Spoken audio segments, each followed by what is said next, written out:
Hello, everybody. Welcome to another episode of Analog Mancave. And we have Thaitis already busting my chops because I'm late. 1 minute, mofo. 1 minute. Excuse me. And I should probably say this ahead of time. I'm doing this live tonight. I got a couple hours to do it because I'm going to go see Revenge of the Sith in a few hours with my brother and my nephews. So we're all going to head out of there. So I got to be done with this by like 8:30 the latest. It's 6:15 now. I should be able to do it. It's a big topic. So, yeah, I think you'll enjoy it, though. It took me a while. I probably dropped like 10 or 12 hours. He's never late. He appeals. I did like 10 or 12 hours just getting this thing ready, researching and writing and all that stuff because there's a lot of stuff I knew, a lot of stuff I didn't. And I had bits and pieces, but I wanted to tie it together because, again, this is going to be in the DMG or the GM's guide. I can't say DMG, right? So it's going to be in there for you guys. So I wanted to put it together in an organized way. And hello, Chad. It is Rob. Everyone's here. The gang is all here. We got a whopping 4 watching here. Oh, shit. Let me go to you fucking Facebook because they make me turn this damn thing on. So that there's more than just me watching it. Here we go. Let me see. Sorry. Audience, edit audience, not just me, the entire public. While I'm here, might as well look. How we doing? Yes, we are live on YouTube. We are live on Facebook. We are live on Twitch. Are we live on Rumble? Yes, we are live on Rumble. Rumble. Yes, we're live on Rumble. And are we live on X? Let us see. Where the hell's my gosh dang account on X? Oh, I got to go to profile, don't I? And yes, we're live on X, so everything is good. And a quick heads up.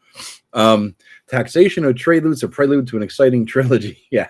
Funny. It's funny you say that because, yeah, that's it's like trade routes, right? The Dude Meister's guide. I like that, Chad. The Dude Meister. Yeah.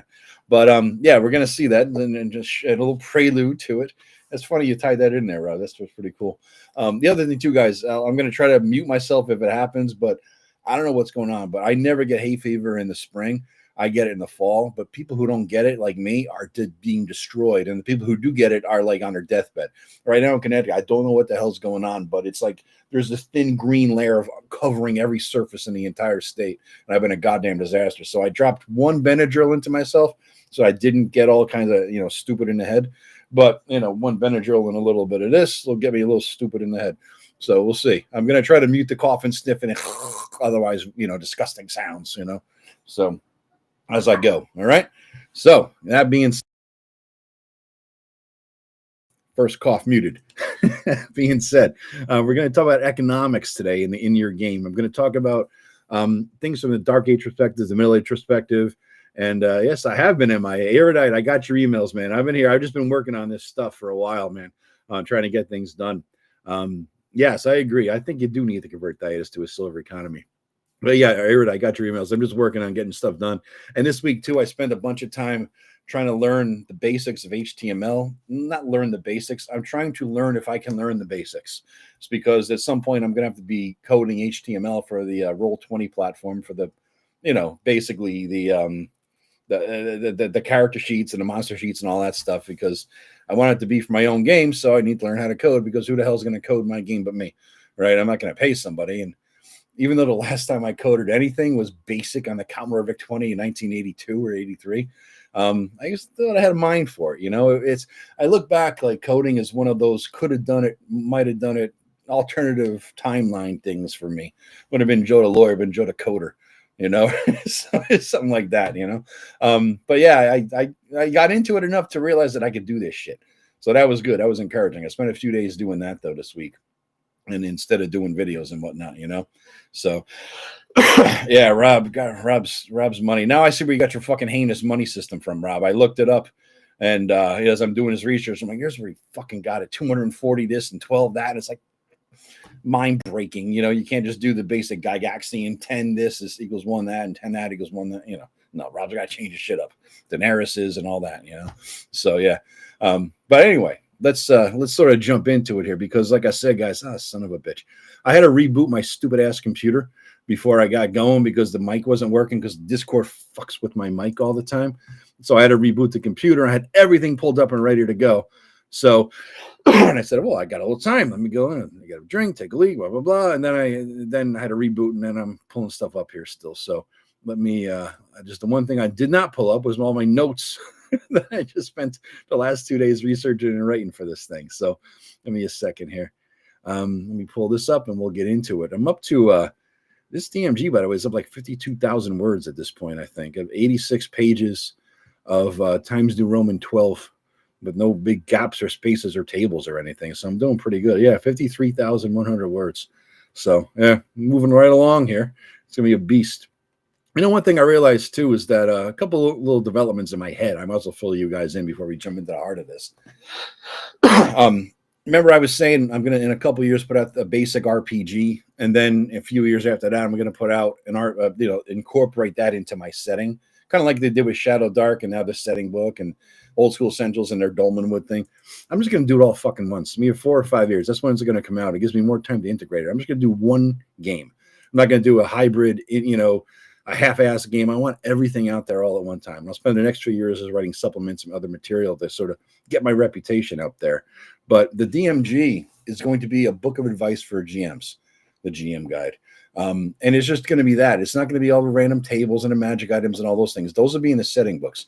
This is just going to be a book of advice. That's all it's going to be.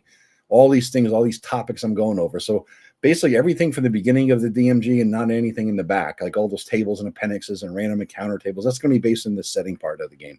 So that's pretty much how I'm going to do it. I made that decision the other day, and I'm going to stick to it. I think I like that. Yeah, Rob, you're breaking me with that bullshit, man. Yeah. Foundry. I know a lot of people like Foundry. Rob likes Foundry too. I think the learning curve is just, no. I know it's more powerful and all that kind of stuff, but I just know Roll20, old dog, new tricks, that kind of a thing. So yeah, and this is just straight up HTML program and CSS. So I know I could do that. Okay, so all right. So without further ado, if you hear pauses, you guys who are listening rather than watching, a weird pause, you know what I mean? I'm just covering coughing, sniffing, snorting, whatever. Yeah.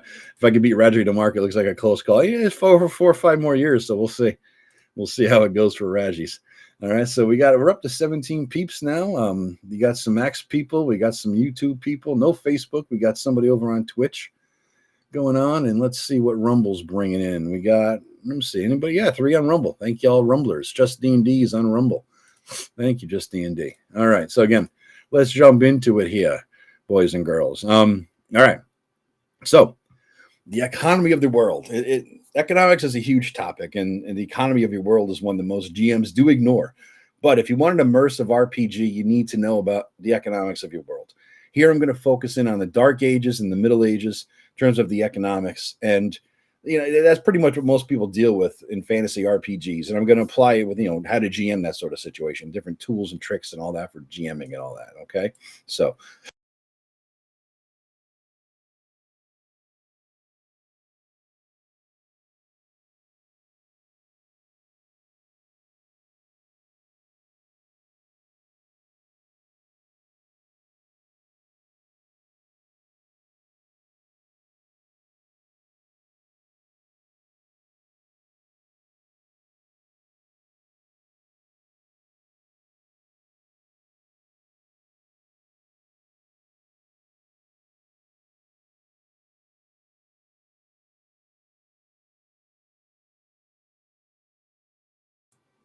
oh shit! I was talking and muted. Son of a bitch! All right, damn it! All right, I'm going to read that part again.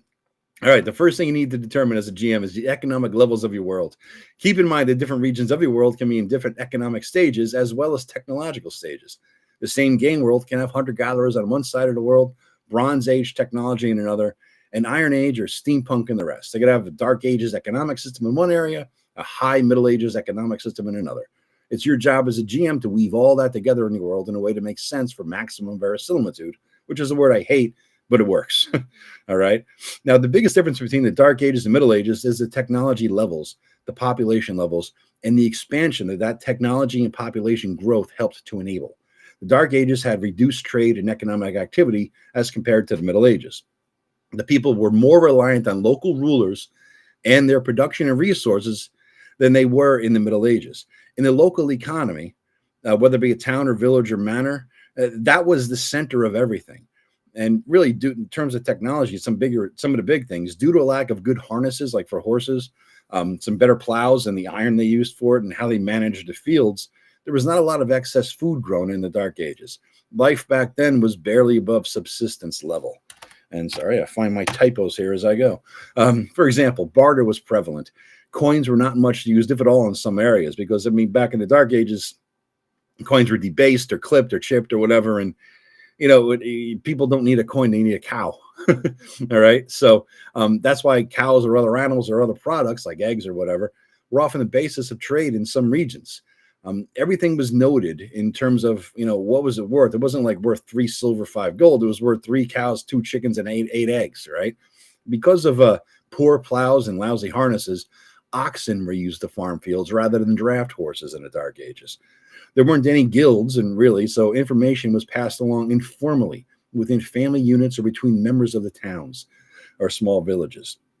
So a son would follow in his father's footsteps and learn how to be a blacksmith from him, regardless of his aptitude for the job or the son's desire to be a blacksmith. There was no formal guild apprenticeship system. There's no journeyman, master's, apprentice stuff, right? Transportation by cart was pretty much the standard. An oxen could pull 500 pounds or so over lousy old roads or trails, which used to be maintained like by the Roman Empire or some other, past empire in your game world. But now they were in severe disrepair. A journey of 20 miles might take 2 days by foot or by cart. Wheat was the preferred food for bread, but it required very fertile soil, and usually back then only the rich had it. Barley was used for porridge and beer, and oats were used for feeding the cattle. In northern climes, you had people sometimes growing rye. With this 2-field system in place, that's where they farmed one field one year and the other the following year. It's a very inefficient way to do things compared to the 3-field seasonal rotation that they used in the Middle Ages. So, and people supplemented their diet with things like peas and beans and cabbage. They had these little small plots near their homes. So the average peasant family might own 2 cows, 5 pigs, and 10 chickens, and they might barter excess eggs for baskets or salt or other commodities in the local market in the town or a village next door. So in terms of farmland though, a typical peasant family needed 1 to 2 acres of land to survive annually, and that produced 20, 30 bushels. The yields were low due to poor soil fertility. They were often were community granaries to help people through tough times like wars and famines and droughts. Cattle were used for milk and cheese and as draft animals. Their skin was used for leather, for shoes and other clothing, as well as for parchment. Pigs were used for meat. They were fed by food scraps from the family, as well as things like acorns, nuts, roots, and scraps and leftovers from fields too. Sheep were raised for their wool and their meat, and wool was hand spun and used for coarse clothing. Chicken, geese, and ducks provided the eggs, which were the main source of protein and the basis of much barter in the world. The peasants would leave any livestock they wanted for use for barter. Say it again, Joe. The peasants would lead any livestock like cows or anything they wanted to use for barter to the market on foot. That was called droving. A cow, might be worth 10 bushels of grain and a sheep 5, or you might just trade the sheep for a new plowshare. You don't know. A barrel of salted fish could last the family a month and might help them last through the winter. So it was something you would barter for. Now, timber was taken from nearby forests, and often you'd see it sent floating down river to villages. I haven't seen that in a long time. Back when I was a kid, though, I'd often see pictures or videos or whatever of wood logs, massive ones, just floating down a river, and these guys would just be riding them with sticks and poles and keeping them in track. And it was just, they used to have contests for lumberjack contests or guys who would do that, run on a roll on a log or something, who get knocked off first, that sort of thing, So it's kind of cool. Ash, oak, and beech were used for construction, for building and tools, and ash was also used for things like bows and spears. In terms of wood, blacksmiths needed charcoal for their forges. A single forge might need 5 tons of charcoal a year, so they'd make their own if they weren't lucky enough to have a charcoal maker in town.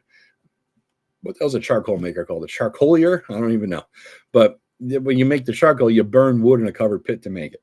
Now, a lot of times each region, by region, I mean a group of towns close to each other, would specialize in trade goods. For example, if there was a lot of salt mines in there or something like that, or you're near the sea, salt was a valuable commodity.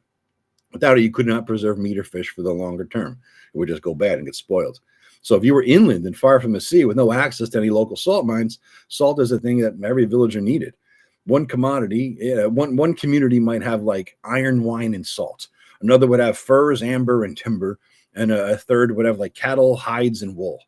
But because travel was so difficult, it made trade to far-flung regions virtually impossible. So these little groups of towns that were sort of close to each other would trade amongst themselves, and that's where they go and get married and share news and have little festivals and things like that. And sometimes fight each other, right? So trade and travel were also limited by old crumbling roads and dilapidated bridges.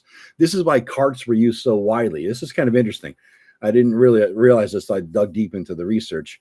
A wagon, it costs more than a cart. It had a lot of parts that could break. It required a lot more iron, which was more expensive, and they couldn't handle crappy road conditions as well as a cart. They were far less maneuverable because they didn't develop this sort of turning thing, where the horses are connected to until much later. They had more axles, and so if you had bad roads, the thing is all bent out of shape, and you just break an axle. And besides that, they weren't needed as much because people didn't have a lot of excess goods to trade in the Dark Ages. If you're only transporting 50 pounds of wool, you didn't need a big-ass wagon to do that. It would be overkill, right? So travel and trade were also limited by robbers and brigands, marauders like Vikings, and in the RPG setting, by monsters, dragons, lions, tigers, and bears, oh my. A large caravan, like over the Silk Road, would lose 20% of its goods to raids sometimes. So, people would band together for long treks, meaning only by long 20 miles, right, for mutual self-protection. A bunch of peasants or farmers with carts, oxen leading them, going to the next town for a trade festival or something like that. So again, that's the most basic opportunity for PCs to get some good XP, defending the caravans against attacks. Now, that's Middle Ages, Dark Ages, or whatever. Caravans always need to be defended, right? And not only did traders have to deal with these types of hazards, they had to deal with tolls. Sometimes a village would charge a toll, whether by cart, by number of people, by oxen, or some combination of the above. How many legs entered, that's how many things you're getting charged, right? Sometimes they were charged at a bridge or other river crossing due to the limited number of safe, river crossings. So if a trader knew they'd have to travel another 50 miles in a different direction and face all the predictable and unpredictable hazards that accompany such a journey, it's just easier to pay the toll to cross the river. And even after that, though, crossing a river, it wasn't over a bridge or something like that. If you're just crossing at a low ford place, you still might lose like 10% of your shit just crossing the river. So living in the Dark Ages, it's kind of a dismal, just getting by type of existence. Technological advances, though, help move people from the Dark Ages to the Middle Ages primarily. The heavy plow helped people to farm otherwise unfarmable lands. The 3-crop rotation, where you have one crop fallow, one plot fallow, one that is used for spring crops and one for fall crops, they increased yields by 50% or more. This allowed excess grain to be traded for more goods. The horse collar and the horseshoes allowed horses to pull a bigger plow. A horse with a collar could pull 1,500 pounds. But you didn't know that. Maybe Rob probably did. While an oxen could pull 1,200 pounds. But a horse did it 50% faster than an oxen. That's why you see a big horse harness and a Clydesdale's yanking them through. You don't see oxen if you didn't have to have one. This faster transport also helps in the military sense. You could transport more goods and supplies and people, right? Water mills helped free up human labor because it did it faster. You're not doing it by hand anymore. Improvements in ironworking made better tools and weapons, armor, and shields. Stronger tools lasted longer when used to plow, like a stronger plow, otherwise unplowable fields. Larger ships like cogs could transport 5 to 6 times more cargo compared to other types of ships. Compasses and astrolabes allowed sailors to travel far from the coast for the first time. They could explore the new lands. They weren't limited to just traveling up and down the coast. Okay, so all these advances led primarily to excess food production surpluses. This allowed people to specialize then in certain trades because you weren't limited to just working on the farm all day, every day. So a lot of these people, they moved to towns, which grew into cities later. And the towns and cities then became important trade hubs. So they in turn needed to maintain the roads and bridges to keep the trade flowing. So now a cart moves 30 miles a day instead of 10 miles a day. In these cities and towns, textiles are a thriving industry. You weren't wearing coarse wool shirts anymore because you had the spinning wheel. People wrote on parchment in the Dark Ages, which is derived from animal skins, and vellum, which is derived from animal skins of younger animals. I did not know that either. When paper was introduced from, I guess, the Arabs, I didn't know that, it was far cheaper and more abundant. So better records were able to be kept for things like tax purposes, bookkeeping, financial dealings, things like that. And more people learned how to read. All right. So because you needed to learn how to read to keep track of your taxes, bookkeeping, financial dealings, and all that sort of thing, right? So looking at the Middle Ages economic situation, starting with trade goods. So now we move from the Dark Ages to the Middle Ages because of technological advancements. So into the Middle Ages, let's look at what's going on here.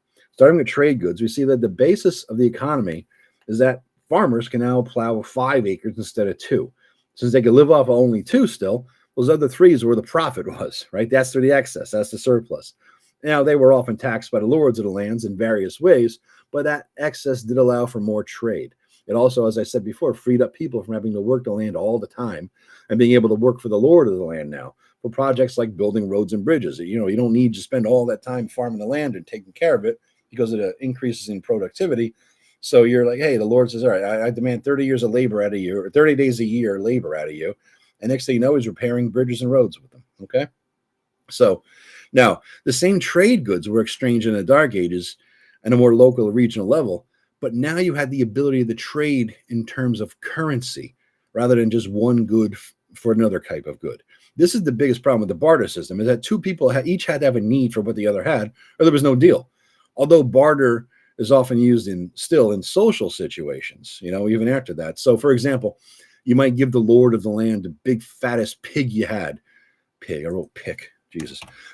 Big fattest pig you had in exchange for an elevation in social status in that lord's eyes as a gift, right? So you're bartering for reputation or social standing, something like that. So once cities and kingdoms were able to mint their own coins, then that's a game changer.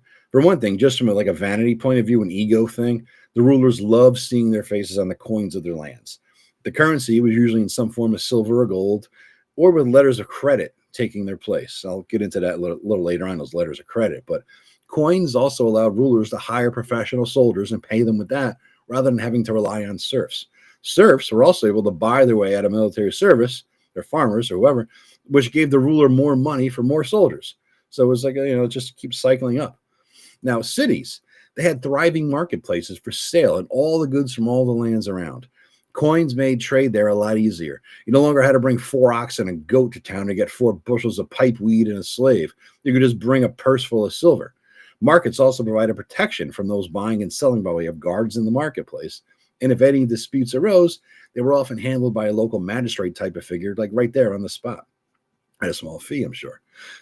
Each coin of the kingdom was often of a different weight and shape than the rest. So each kingdom, each coin from, Watergate versus Greyhawk, a different look and feel, different weight, different size, the whole thing. So that's kind of makes things more difficult in the marketplace if there weren't money changers around.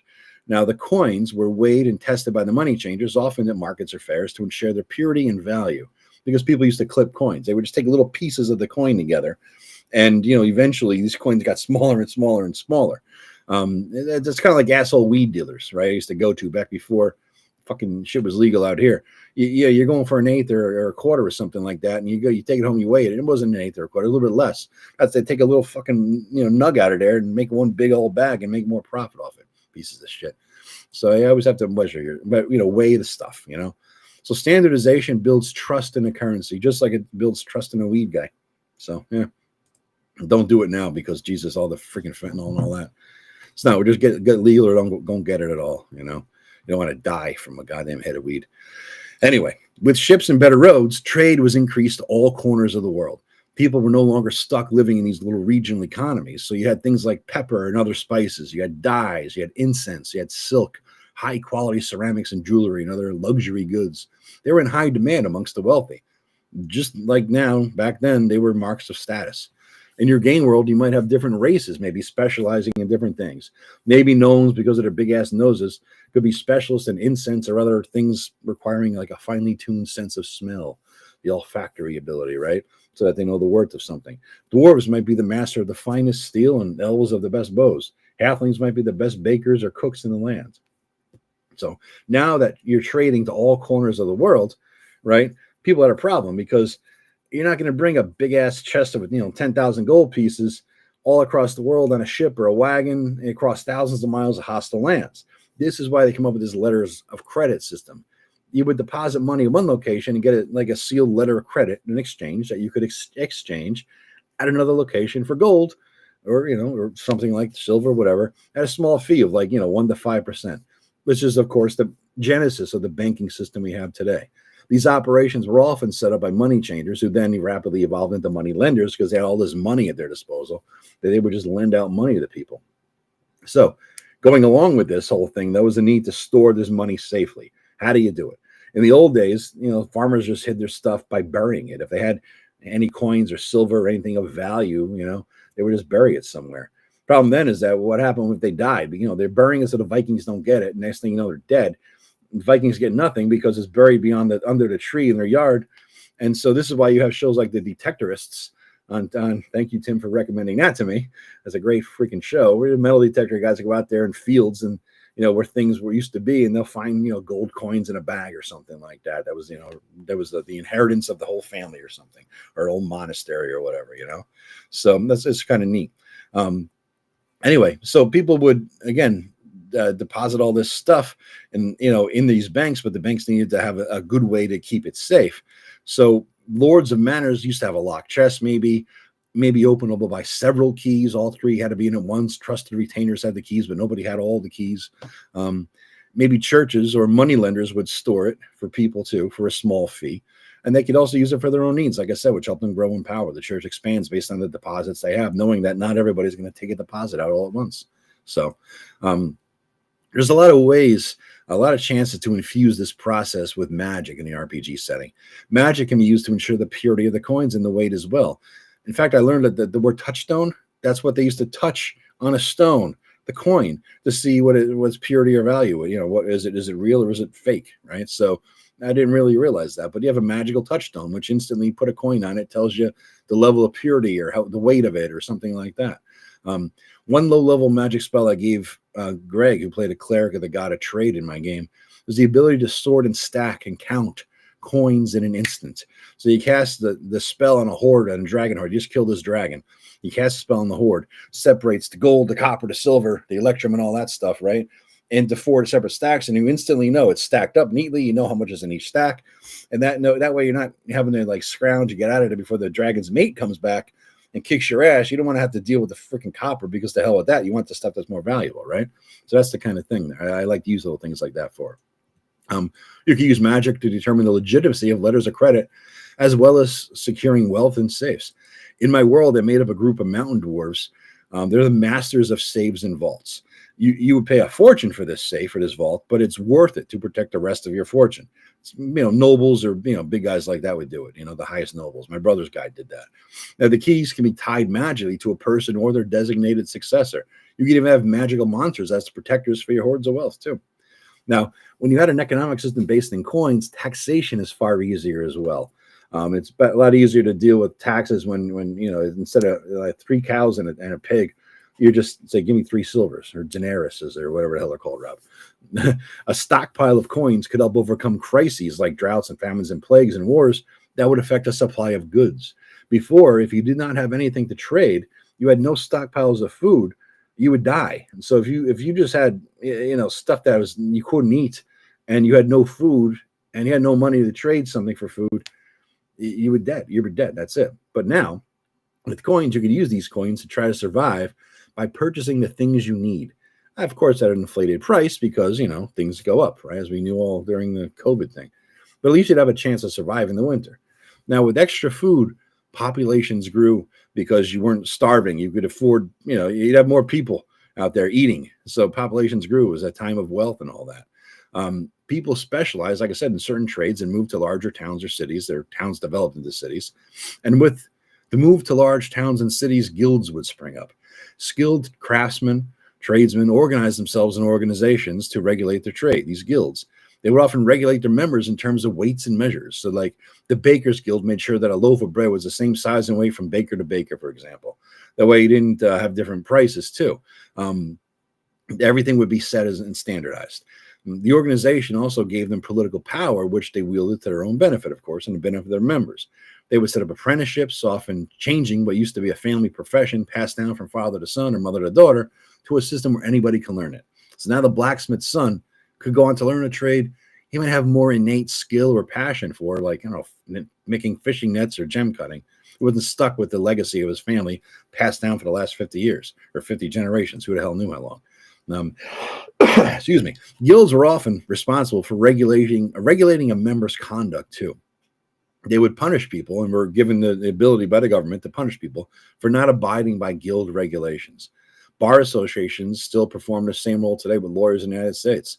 If you do something wrong, you're not penalized by the legal system. The bar association will penalize you heavily, especially when you fuck with money. You never fuck with people's money.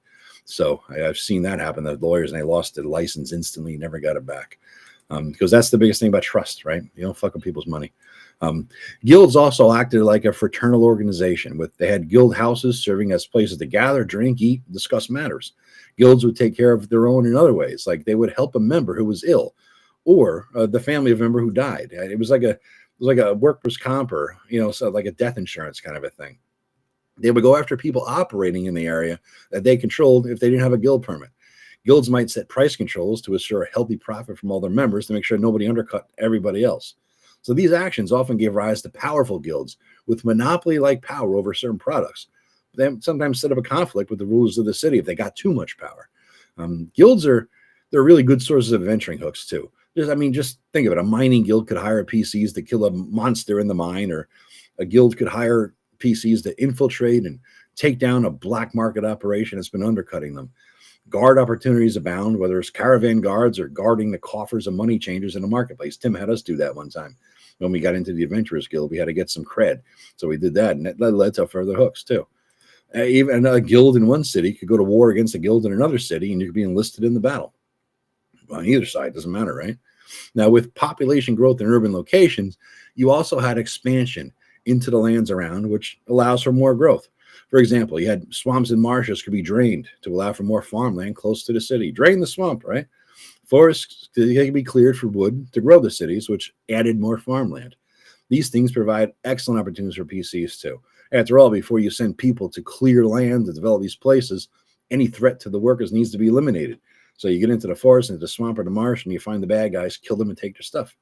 And when you kill them and take their stuff, if you're coming back to town like a bunch of ballers, you're throwing money around like a drunken billionaire in Vegas, that's going to mean that more money is in circulation, which enables more expansion. It's like a gold rush effect. You want to see that in action, watch the movie Tombstone, the one with Val Kilmer. You get the vibe I'm talking about. It's my understanding, too, that this is how Gary Gygax's famous city of Greyhawk grew. People came back from the mega dungeon and lived it up, like Fafhrd and the Grey Mouser, which caused for a rapid expansion of the city. Organizations like adventuring guilds spring up, and certain areas of towns or certain types of businesses will cater to them, like places that sell magic items. Now, though I loathe buying and selling magic items, like in my game world, I will never do that. I will fully take advantage of it in Rob's or anybody else's, but I don't like it in my own game world. I don't like that kind of a thing because it's a low magic thing. But even though I don't like it, selling magic items in magic stores in general, I know are loved by many GMs and many of the players expected. So, that's where it all comes from. Now, all these technological innovations often came at a cost to regular folks.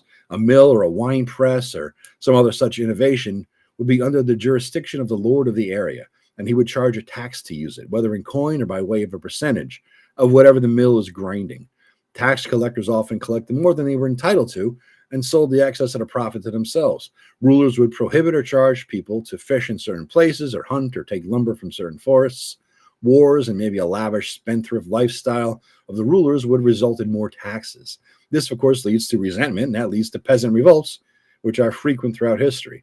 Then the leader of the peasants becomes the new lord, and the whole cycle starts all over again because he thinks he deserves it, right? Or his descendants do. So, yeah. So that's sort of a big overview, everything about the economics of the world. And there's many ways to incorporate this into your game. In addition to all the things I dropped above, some of these like basic scenarios which you can apply creatively to many of the people and factions of the world as relates to your economic environment. So smuggling, right? Your guild is trying to find, you might smuggle, you might be a smuggler, you might be against the smugglers. Stealing from people, how does that affect things with or without thieves guilds? The monster is threatening a resource, whether it be a caravan route or a village is being held hostage and has to pay them a sacrifice whatever that case may be. Got to go kill the monster, right? Bandits, that's a low-hanging fruit of this situation. You just go out and you kill the bandits, or you have guards, or you're guarding things and trying to prevent bandits from attacking, or you hunt them down and take them out and take their stuff, everything they've taken from people, right? Sabotage, whether other people's production or other people's trade routes or something like that. You're sabotaging so that your guild or your person gets an advantage, or you're defending against it too. Forgery and fraud. Investigate who's forging these things or who's fraudulently making these other things up, or maybe it's a wizard because it's magical. Who knows, right?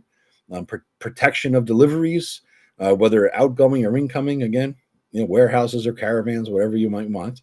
There might be an intelligent monster in disguise in society that's messing with things economically. Okay. There might be a buried hoard or a treasure hunt or something like that. Maybe this old monastery, the Vikings were invading and they drew a map under the thing where they stashed all their stuff, and somebody found the map in an old Bible or whatever books of your world. And it's like, oh my God, this is a treasure map to wherever. It's the Count of Monte Cristo shit, right?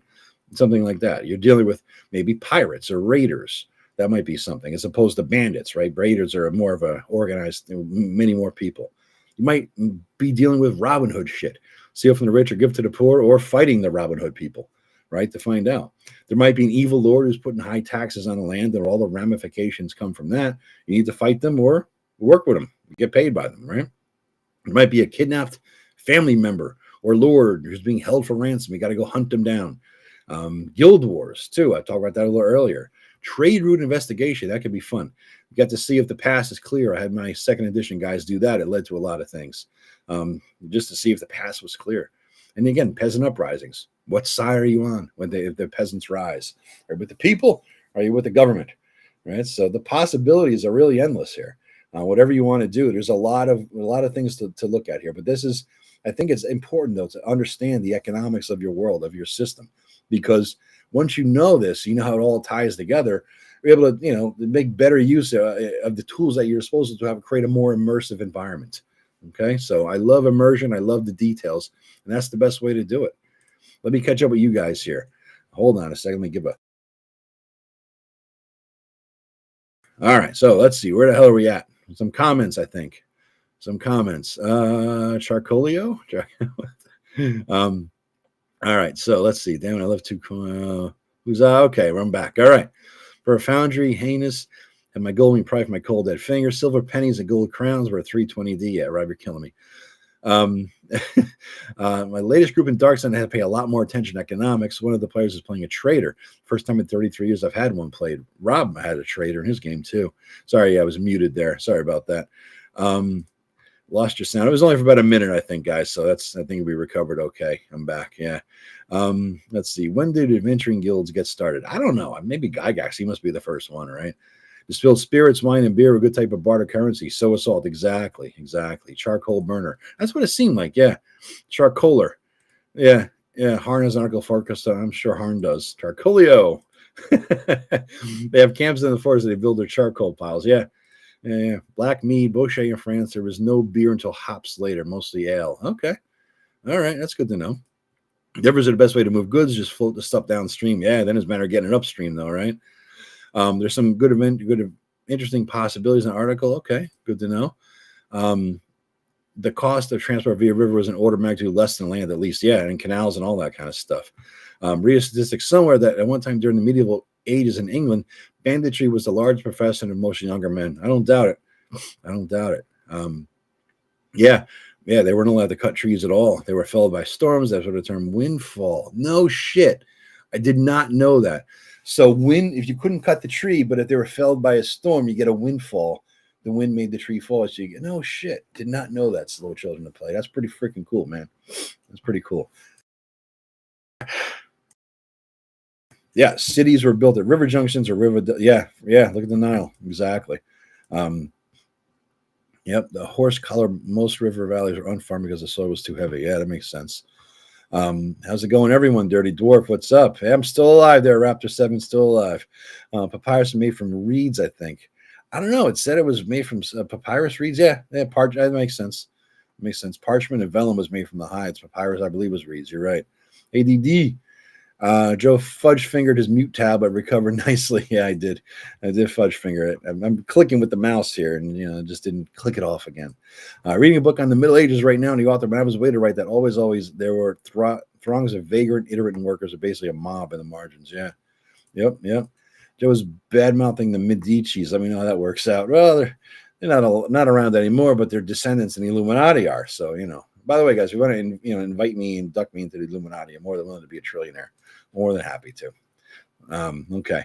Yeah, they're lucky to find magic items. I don't have the chance to sell them. I agree. That's how it should be. It's too common. I don't like it, Let's see here. Never saw Frodo head to the pawn shop to Michael Delving. The straight stink for a new gold ring. Yeah. Yep. Magic from him is so essential. Too much dilutes their value. Totally agree. Yep. And Majestic Fancy Rooms is magic item shops. A few luxury items like spices. Yeah, Rob has magic item shops all over the place. Yeah, whatever works for you. You know what I mean? Whatever works for you. Price, yeah, auctions for the higher level stuff. That totally makes the most sense. So, yeah, I agree. And again, I apologize for the hay fever, coughing and pausing. I apologize for that minute pause before. I forget to hit the unmute button, guys. So, let me clear my throat here a little bit. So I wanted to talk a little bit about what I did with economics in my game, make it more relevant. So that's actually the part of the book I just read to you. That's pretty much word for word what's going to be in the book. But what I did in my game with my brother, starting way back then, it's the first time I really implemented this stuff. Let me show you he had a guy who was a former noble. His family, he got kicked out of his family. His family was, taken over by an asshole, disgraced, lost everything, had to start it up, rebuilt it. And I started keeping track of stuff, his income streams, profit and loss and expenses and, all that kind of thing. And then I sent it to him because I did it in tables on Word, and he does stuff in finance and all that. So he just converted the shit over to a spreadsheet. So just to give you an idea of how I implemented this, let me do a screen share here. All right. Let's see here.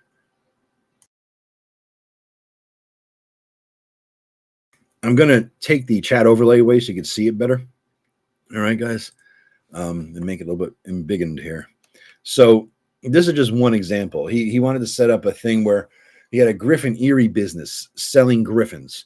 So based on how long it takes to breed a griffin, raise a griffin, how many he could sell per year, you see what I'm saying? You want to sell 35 a year, keep many back for the breeding stock. Each griffin is born in midsummer and is full grown by the next summer. So training can begin when they're 8 months old, and it takes 4 months. You live 150 years. Estimated cost of sales $10,000 per trained griffin. Double that if they're going to be trained for the military. And then I did all the math, all the calculations. How many floors you need? How many rooms in the Griffin Erie you're going to need for this? How much is it going to cost to build the Griffin Erie? Each additional floor is additional cost.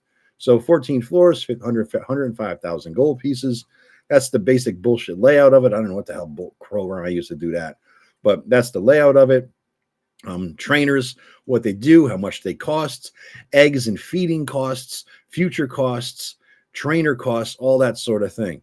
And so when I did that, I added that into this because he also had his house expenses because he had a noble house going. So he had expenses related to the house, his noble house, which, by the way, I used an excellent book I've talked about many times called The Stronghold Builder's Guide, which is really good. It's one of the only good 3rd edition books. So each cost for the vineyard, for his employees of the vineyard, who gets a share of it, how much they get, the business for his horse breeding business, his Griffin Erie business, the vodka, the everything, and the mines. He has had an interest in mines in town too. So what he was making off of all of these things, and plus losses, things like that, that he would have to incur. So what he did was he developed all that shit into a spreadsheet. So you get a chance to look at the spreadsheet here, all the various costs of his household, what it costs per unit, per thing, right? And you put this in dollars instead of gold pieces, but it's all gold pieces because they don't have a GP in Excel. Go figure. There's no GP setting for Excel. So he had everything broken out here. For the mining, for the horse breeding, for the wine and vodka, for the expenses for the wine and vodka. He had the Griffin Erie, the profit and loss, and all the expenses related to that. The water deep house, the expenses in the Destron village. Oh, he had boner wine too. He had wine that it was a special thing from Cloud Giant seeds. If you add this horn of a rhino powder to it, limited quantities, you make wine that gives you, it's like Viagra wine. I call it boner wine. So he made a lot of fucking money off of boner wine. Even, bang for the buck, no pun intended. That was worth a lot of fucking shit, right? So that was just, he did a lot with that though. It was a fun thing, but he had to keep track of all this stuff. And so after a while, I just keep looking at a spreadsheet once in a while to understand it. It was Barbarian, on the other hand, had like nothing. That's a whole spreadsheet for his Barbarian. He's like, fuck this shit. I don't know that stuff. I don't give a crap. But his Wizard, he had a lot going on there. So yeah. So it was a fun time. I mean, he got frustrated a little bit, but it does bring you into the game. It's more immersion.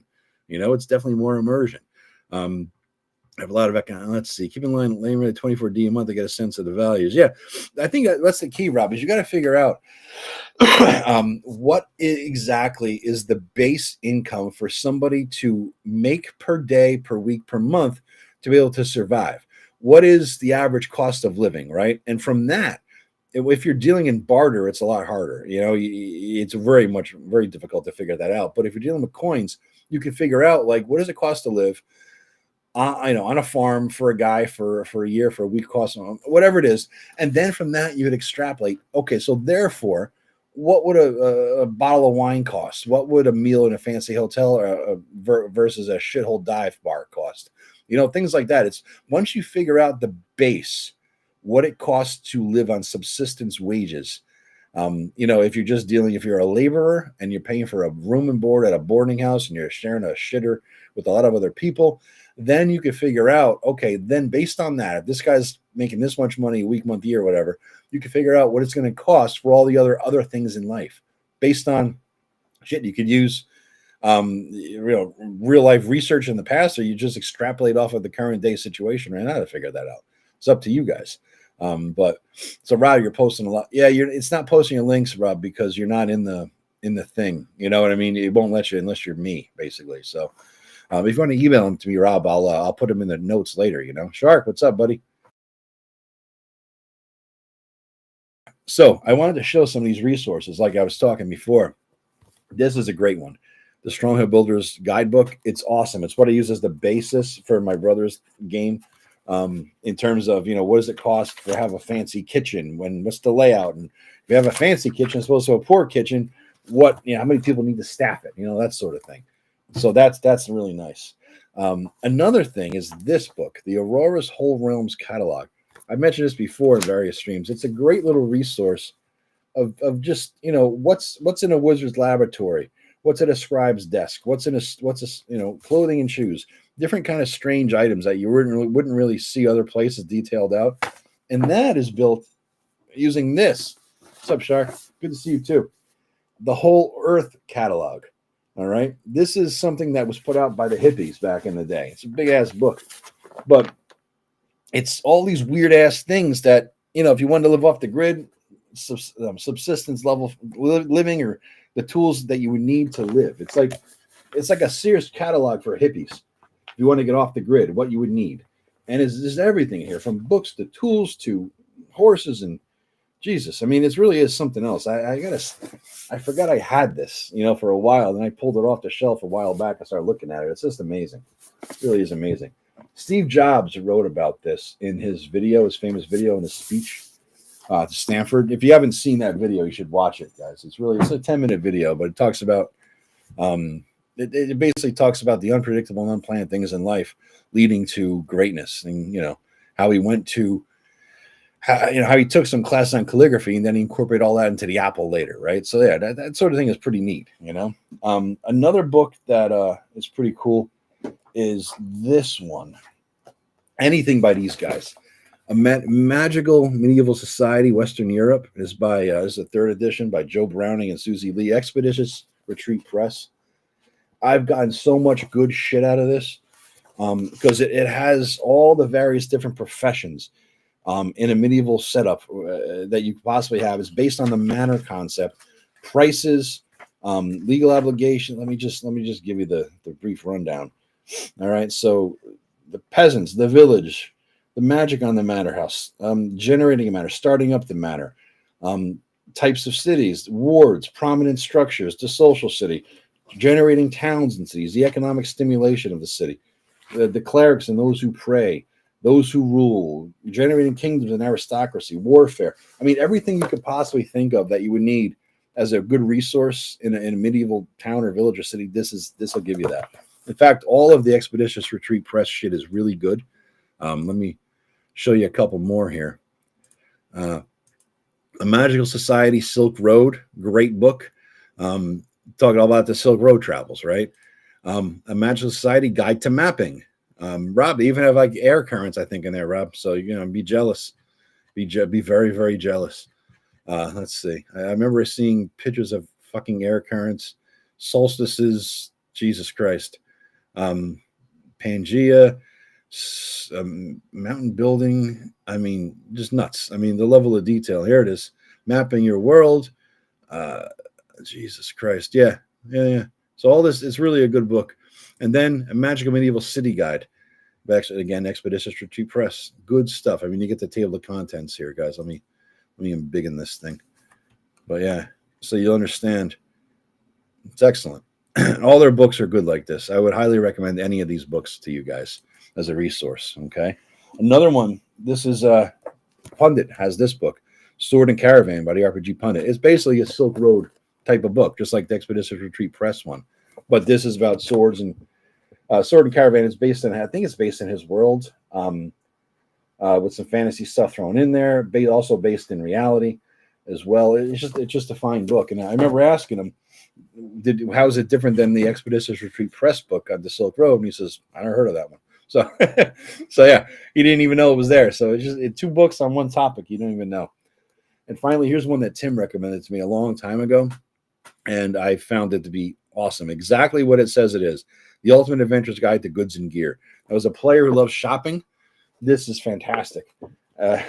Everything you could possibly think of to buy is in these goddamn books.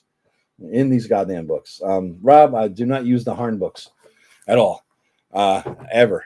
You set me up on collecting these things because I bought one. I had to keep buying every goddamn hardcover one. But Rob is right. The Harn books are great, and they're great resources to steal from. All the Harn books, the Harn Dex books, and all that sort of thing are fantastic. All the fantastic stuff. Hey, embiggening is my word. He stole the phrase. I made it up in a live stream. Embiggen. So he's been taking my embiggen word. I ought to charge him a little fee every time he says embiggen.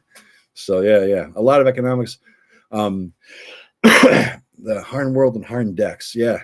So let me know, Rob. Just send me links and all that, Rob, in an email and or in Discord or something, and I'll put her up there in my description later on. So yeah, that's good stuff. Oh, and one other thing I did want to show you guys, the last part of this. All right, so what if you look in my description to this video, you're going to see my most popular video that I've ever done. It is how I set up my second edition campaign.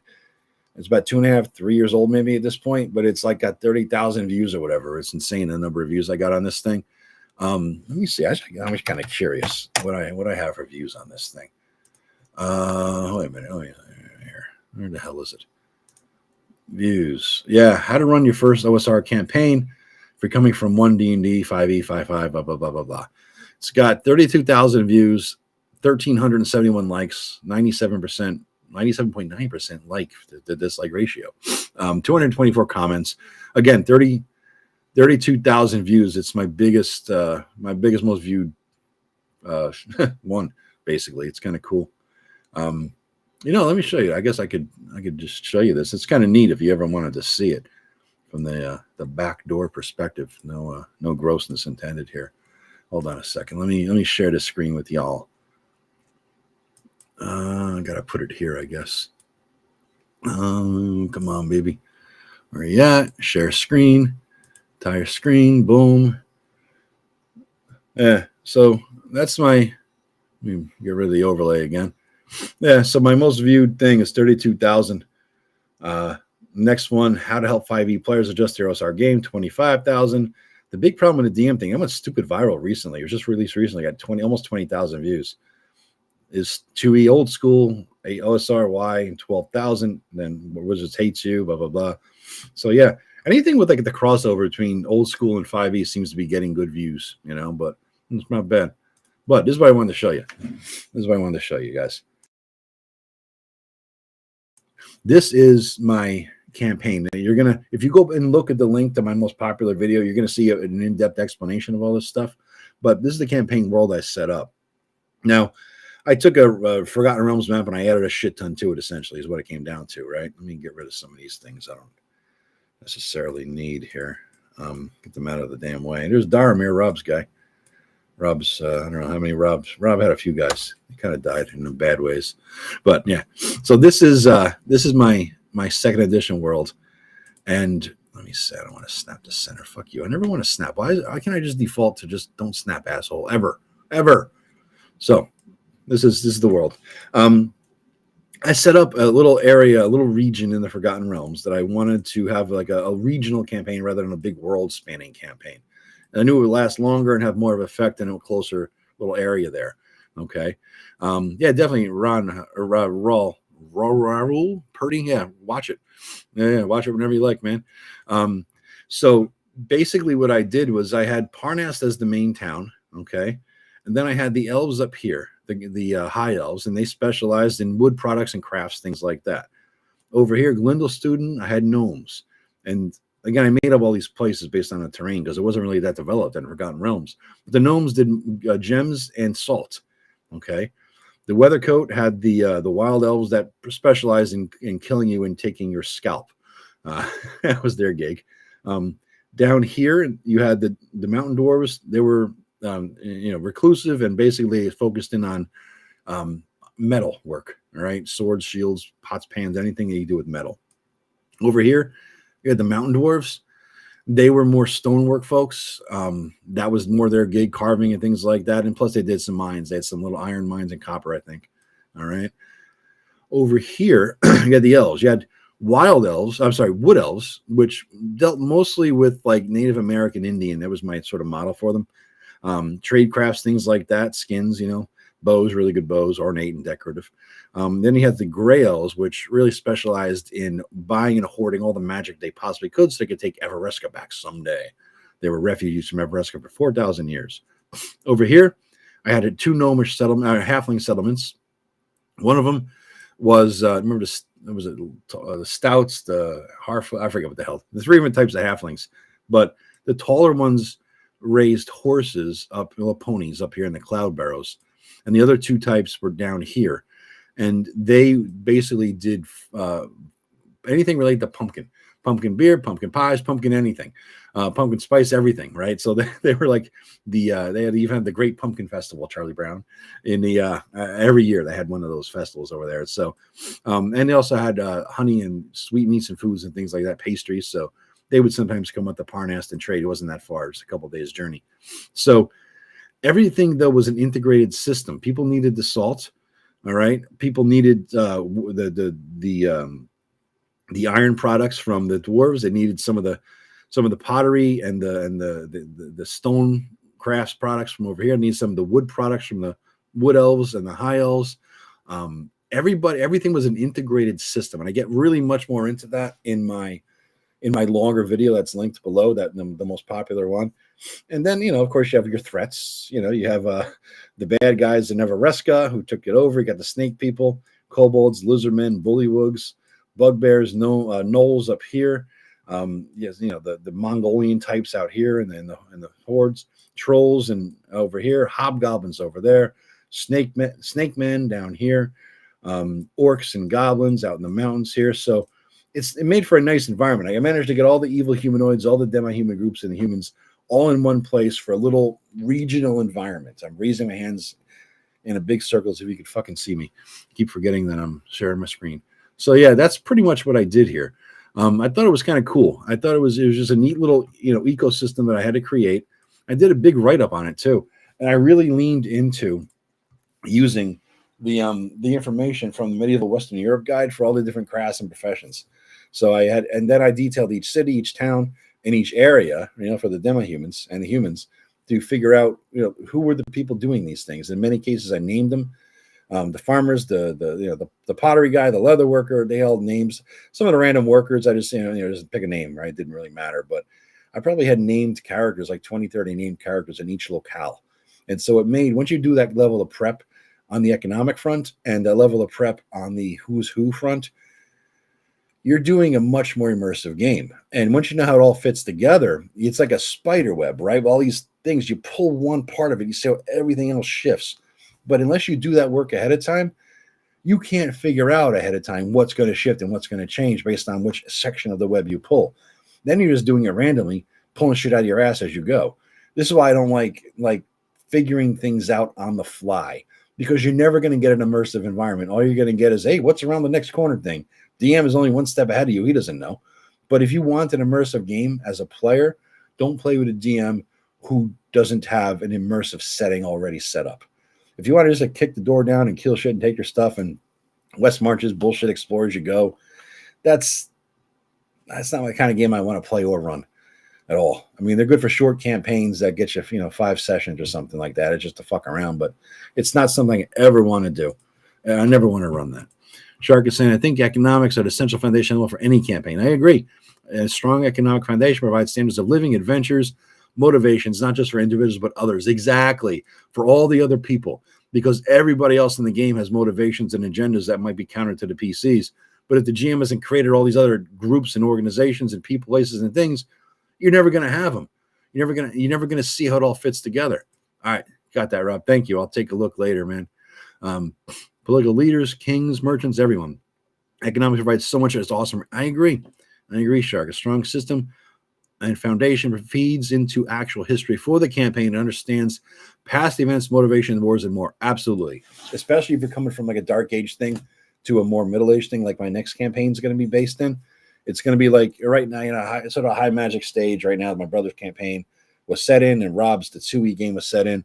And then after that, it's going to be like a dark age thing. Then 1,000 years later is where my new campaign picks up with my new system. So I have the history. I have how the entire economic system of the world worked before, or the things that mattered, right? Now I have to, like, in my head, how did it evolve? What changed? This happened, this happened, this happened, this happened. I can now figure out, okay, therefore, blah, blah, blah, blah, blah.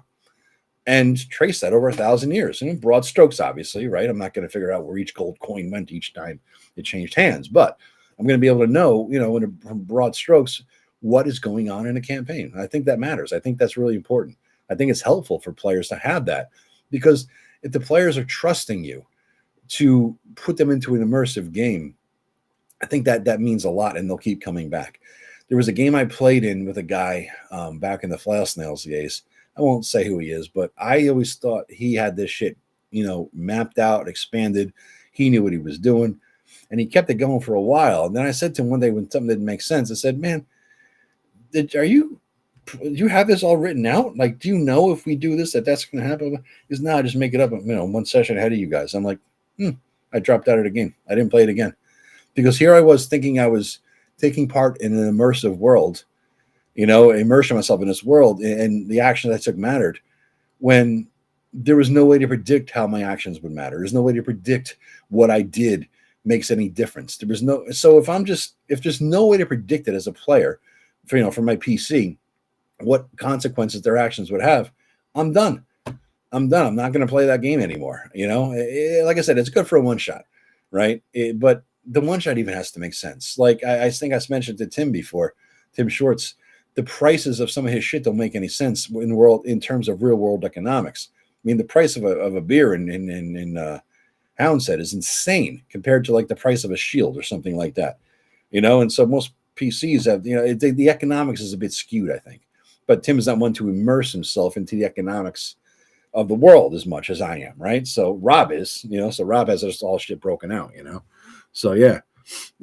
What's up with the whole West Marches campaign? I don't like games my entire campaign of theater. It was hugely detailed anyways. Yeah, I don't like West Marches. I tried it.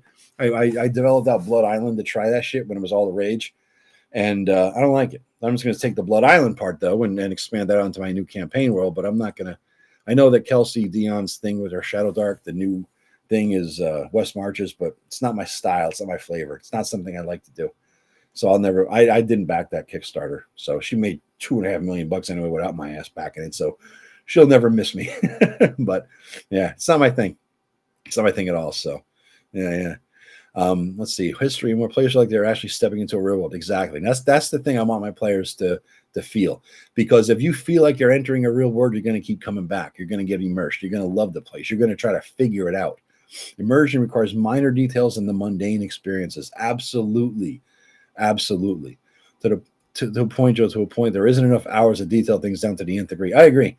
But Rob, as long as you detail enough of it, you're not just playing it, but you're a step ahead of the players. You do have a structure, an infrastructure in place, and when needed, you could add finer details to those things that the players are now fucking around with, right? So, but you need to have that in place in the first place in order to know that the players are affecting this thing, which you may have developed a little bit for, but now obviously you need to develop a little bit more for it in order to see how their actions affect things. So yeah, that's pretty much how that, how it goes. I think Rob and I take the same approach. Shark definitely does, it sounds like. Yes, that's what I mean, Rob. He's good at making sure there's a good foundation and a good bag of stuff that I can extrapolate from. Exactly.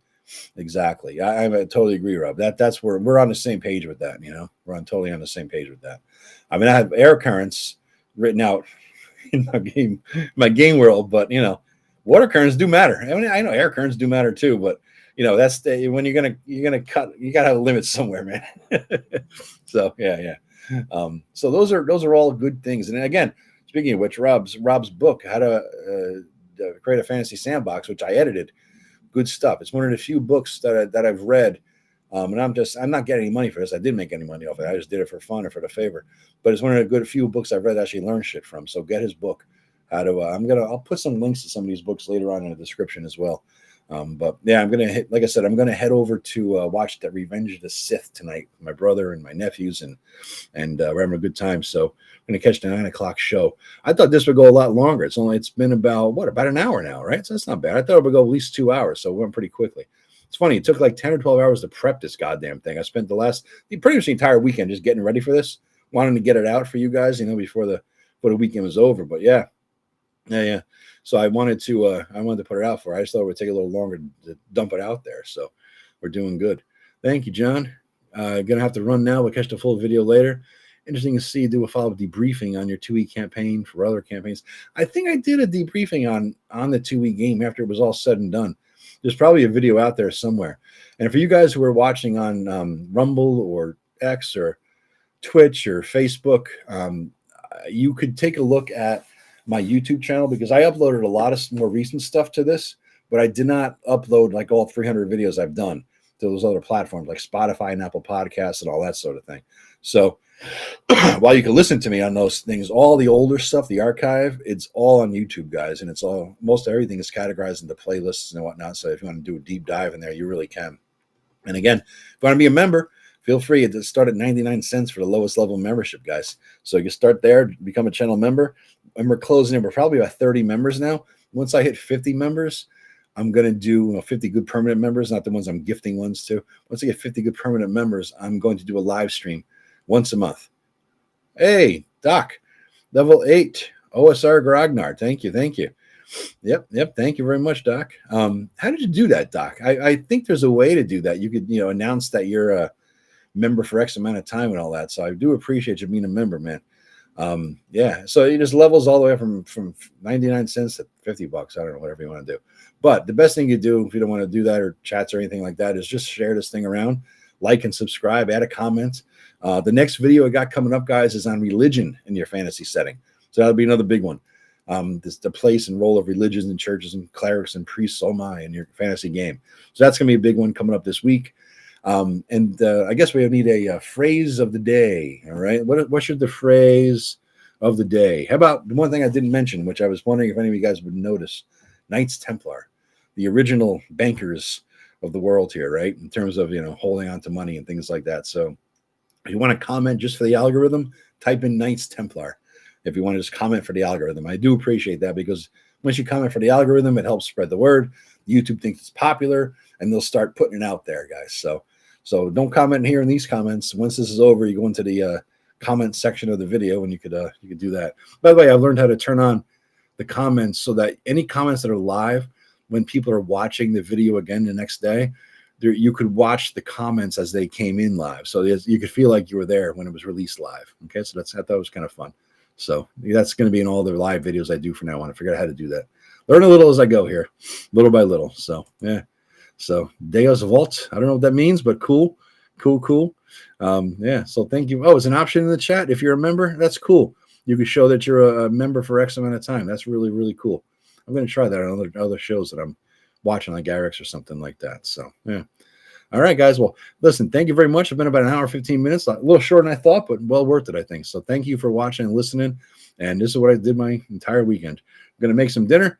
I'm going to take another Benadryl. Going to go watch Revenge of the Sith with my family and have a good night. All right. So thank you very much, everybody. And I will talk to you all later. Bye-bye.